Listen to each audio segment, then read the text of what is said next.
I talked to Stephanie. She said she wanted me to talk about conventional and nuclear deterrence, and the topic of the panel is emerging technology, so I'm going to try and square all of that, basically, trying to integrate some of the stuff we talked about yesterday with the topic of this panel, and we'll see how that goes.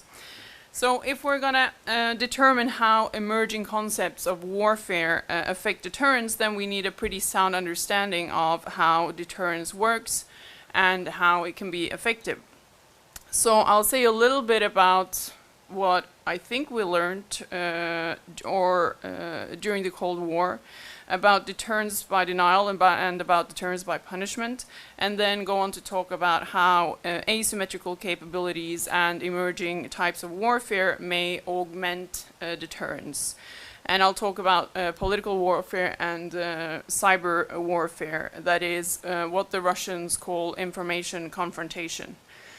My comments are going to be relatively general, although they stem from studying the deterrence dynamics between Russia and NATO, and in particular from studying Russian deterrence strategy. So, what did the Cold War teach us about deterrence dynamics? First, that defensive capability can produce deterrence. We heard a lot about this yesterday. We learned that conventional defensive capabilities can produce deterrence by denial. And NATO's deterrence posture today is built primarily on this foundation that increasing our defensive capabilities bolsters deterrence. In NATO lingo, it seems to be almost difficult to delineate the one from the other, to delineate defense from deterrence. So conventional wisdom seems to be that more defensive capability produces more deterrence.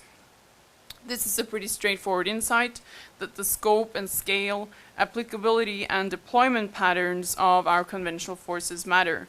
Moreover, not only that our deployed forces matter in relevant areas matter, but also the way we display our conventional military force in other parts of the world may affect the perceptions of the adversary, as may the technological potential of our capabilities, which certainly seems to affect the way Russia perceives US and Western capabilities.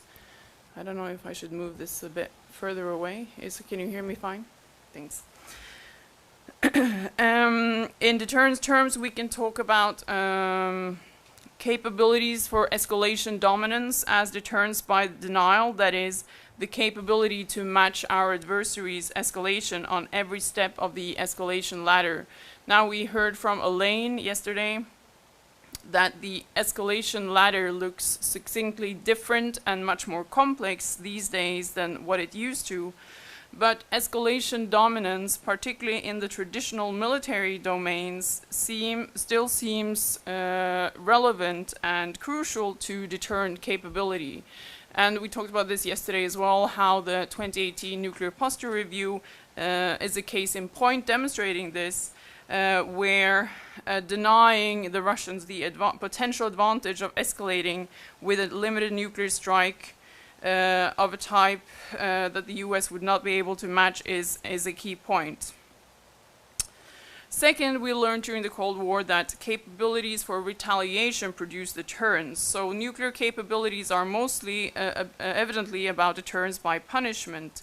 Ensuring a nuclear retaliatory or secure second strike capability to ensure that any aggression, potentially nuclear aggression, will have consequences that are too costly to bear for the adversary. In addition, most nuclear weapon states today have nuclear first use policies, which means a capability or promise of nuclear retaliation against other types of aggression. In the US case, as we heard yesterday, this pertains to deterring other WMD attack, and now also pertains to deterring non-nuclear strategic attacks. In the Russian case, this has, since the end of the Cold War, been about deterring a large-scale conventional attack or large-scale conventional aggression by promising nuclear retaliation. Russia still believes it has too few conventional options to respond forcefully and sufficiently to conventional aggression. We learned that deterrent capability is about securing or conjuring the right mix of capabilities, so the right mix of nuclear and conventional capabilities to produce effective deterrence of the adversary.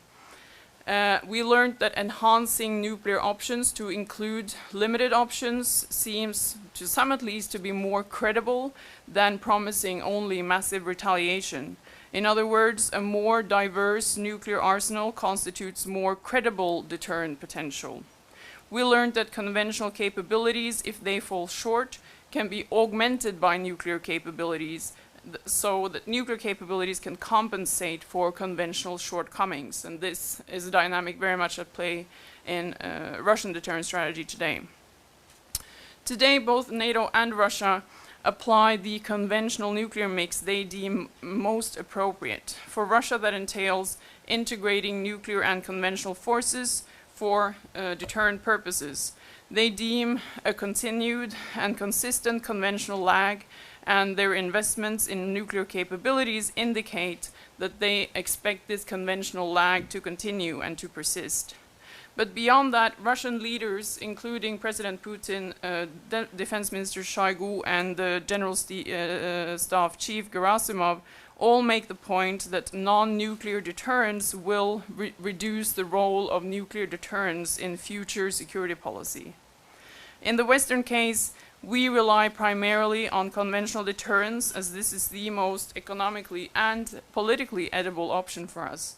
Even in US strategy, conventional supremacy has been a defining feature, but with a fundament of substantial nuclear deterrent. These days, US strategy also emphasizes integrating conventional and nuclear options. And now we also see the integration of other non-military and non-conventional capabilities into this deterrence mix, in states' efforts to influence others' perceptions of them and others' perceptions of the costs associated with aggression. So I call this deterrence through augmentation or through asymmetrical capability. In Russian strategy, a range of capabilities are thought to produce deterrent effect by working as a larger whole in combination to affect the adversary's perception.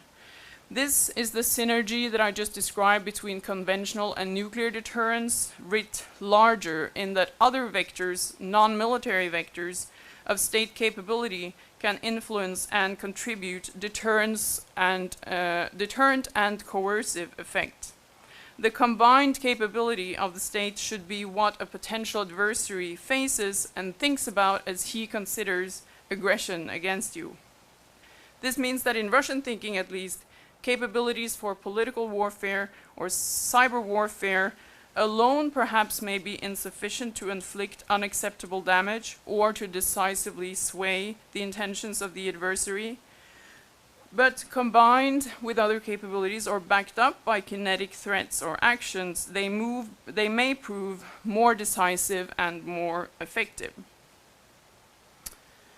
Political warfare can be defined as efforts to influence the domestic politics of other countries by efforts of propaganda, subversion, political dialogue, financing political parties or organizations, blackmailing, dirt campaigns, etc., etc. Basically, the sky is the limit in terms of imagining how foreign states can engage in efforts to influence or sway the politics of another country. And several states, not only Russia, and state entities are engaged in this kind of activity, including covert organizations such as intelligence agencies and overt organizations such as aid development agencies. The purpose, of course, is to affect the domestic politics of another country in a way so as to ensure that they conform more closely to the policy the originator state prefers. In order to say something about the potential deterrent effect of political warfare, we must say something about its potential. That is, the larger the potential of political warfare, the larger the possibility it can be used effectively to deter an adversary or to degrade the deterrent policy of that same adversary. Effectively denying the adversary advantages or promising punishment in this domain is much more difficult than the application of military power. Can political warfare be used to inflict unacceptable damage? And if the repercussions that you can threaten to inflict are short of unacceptable, can you then effectively use this lever to deter? In terms of deterrence by denial, the traditional policy prescription of Western countries to counter political warfare has been to educate or inoculate the population from, for example, influence campaigns. This may be one effective way of reducing the impact of political warfare, but is unlikely to deter on its own. Particularly in times of crisis, of war, it is quite unlikely that adversaries will abstain from political warfare in terms of trying to shape the conflict discourse. We will not be able to effectively deny the adversary to operate in this domain. It is too unconstrained and boundaries are too uncertain, in my mind at least, for this to be viable. But are there other ways of reducing the effectiveness of political warfare? One could imagine, for example, disputing more actively public discourses or more actively engaging in shaping narratives. This, however, may undermine the institutions of public debate and public scrutiny, which we value highly, and it may run counter to values that we hold dear, such as free speech and free opinion. One long-term consequence of intensive political warfare could be a reduced level of trust in public information and discourse in the public domain, as well as a reduced trust in government. Deterrence by punishment may thus seem more promising in the political warfare domain. That is, it is possible to promise and follow through on concrete repercussions of hostile political warfare acts. But this warrants first a demonstrated capability for retaliation of some sort, and a demonstrated willingness to employ such capabilities. It could be retaliation within domain or across domains. Retaliation within the political domain would require a demonstrated capability to affect political outcomes or, for example, to foment unrest. So in the case of trying to deter Russia, this could be potentially easy prey, as many Russian elites already believe the West is about fomenting domestic unrest in Russia, fomenting color revolution to upend the Russian regime. So a demonstrated capability and a promise to abstain from such activities could potentially be effective in affecting their cost-benefit calculus. An adversary's image of you will be affected by such a capability to influence the political discourse or the political trajectory of another country. Our interpretation of Russia as an adversary has certainly changed as a result of Russian political warfare to affect US elections. This brings us back to the question of whether political efforts alone can cause unacceptable damage. Although this may be difficult, it seems viable that the threat of political warfare combined with other types of deterrence can increase deterrence effectiveness. On their own, political warfare acts may not achieve decisive effect, but in combination with other capabilities and a demonstrated willingness to carry out such threats, they may dissuade an adversary from aggression. Demonstrating both a capability to influence political processes and demonstrating the weakness of the adversary to such targeting or to such influence can, I would argue, generate deterrent effect. One limitation of this type of deterrence is that it may produce intense security dilemmas, and predicting the reaction of the adversary to political warfare is very difficult. That is, Russia has explicitly warned us that this is precisely the kind of political threat they perceive and would be wary of. The state that is subjected to influence campaigns may not be deterred but emboldened by such perceived meddling. And if we are to believe Russian official rhetoric, the very existence of the Russian state may in fact mean the survival of the Russian regime, which means that fomenting internal unrest may have unpredictable consequences in the Russian case. Can cyber warfare have deterrent effect? This is, of course, there is a large debate on this issue, and I think we will hear more about it later on in this panel as well. Many observers have landed on the negative response to this. And this pertains particularly to the issue of deterrence by denial in the cyber domain. Defending all vulnerable assets against any potential attack seems near impossible. Still, I would argue cyberspace offers a range of vulnerabilities and asymmetrical advantage. It should be possible to track and trace patterns of operational behavior of the adversary and to seek to insulate the most vulnerable targets according not only to our estimation of our own vulnerability, but also according to the what we believe will be the adversary's estimate of our vulnerability. The two may be different. I believe deterrence by punishment can be effective in the cyber domain. The pushback against this is normally that capabilities shown in the cyber domain are capabilities burned. And that may be so in terms of concrete capabilities, but a demonstrated capability for offensive cyber operations in conjunction with kinetic military force or non-kinetic military force provides some guidance as to what kind of cyber capabilities and operations one could expect in a confrontation with particular adversaries such as Russia. Combined with the known examples of intrusive operations into the US electrical grid, for example, I think it would be foolhardy to say this does not affect the US government's view of Russia as a potential adversary, and that it can affect their cost-benefit calculus. If an adversary has demonstrated vulnerabilities to cyber attacks in any part of his vitals, this is another vector of vulnerability he will consider before contemplating aggression. A formidable actor in the cyber domain will be deemed more difficult to deal with, both in terms of denying the adversary benefits and in terms of inflicting costs as a result of aggression. But there is still much work to be done in terms of how to promise retaliation within the cyber domain or across domains in retaliation for aggression in this domain. That is not to say that retaliation is impossible, in particular in response to large-scale attacks that are clearly coming to the border of declarations of war.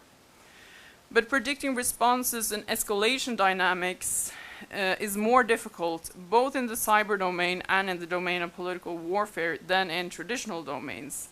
Proportionality and prescribed damage are difficult issues, meaning that response and repercussions are severely difficult to predict. And the prospects of misperception and misinterpretation may be particularly large in these domains as a result. Where we think we may have some understanding of the deterrent significance of a nuclear-armed tactical missile in Kaliningrad or a battalion in a Baltic country, and the debate yesterday demonstrated that we have little certainty with regard to this, but we believe we understand some of the deterrence dynamics involved. We have even fewer ground rules for how to interpret a kinetic or non-kinetic cyber attack.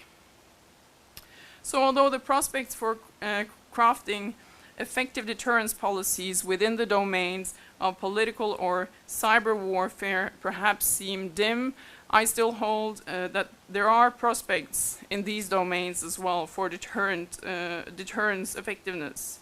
This pertains particularly to a deterrence by punishment, that is, devising and communicating explicit strategies for retaliation, for attacks.